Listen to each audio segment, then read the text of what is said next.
Esperanza TV presents Taste and See. The story for today: a debt-free house.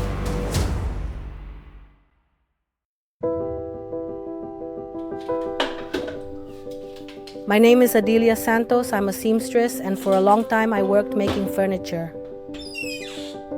When I left my country, Mexico, I left the house in Tijuana that I inherited from my mother. When she died, my brothers and I took responsibility for the house, but being in the US, I had to ask my sister to take responsibility for my part.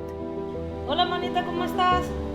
When my mom passed away, I had to talk to my sister, who I communicate with the most, and I asked her if she could help me take care of the house and be responsible for it. Pero te llamaba por lo de, ya sabes, lo de la casita ya, ¿no? We didn't find out until sometime later. The debt had been incurred.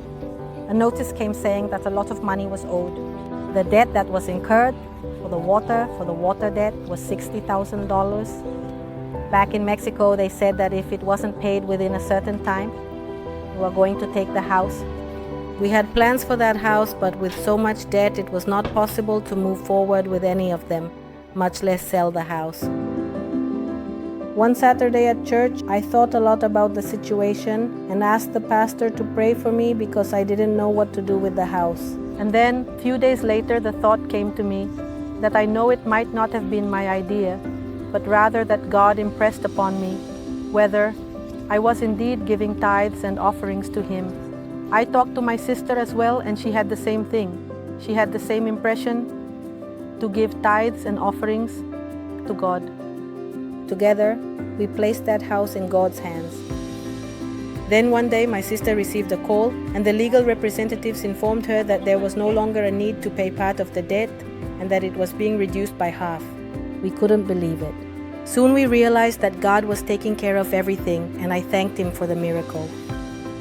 Things were resolved in a way that only God knows how to do. I am confident that God takes care of that house. There is nothing owed.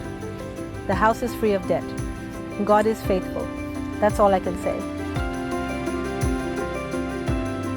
Since we organized our faithfulness to God with tithes and offerings, never had problems with the house again. We came to recognize that God is the provider of all things. Taste and see. Now let us prepare to be faithful to God with our tithe and offerings.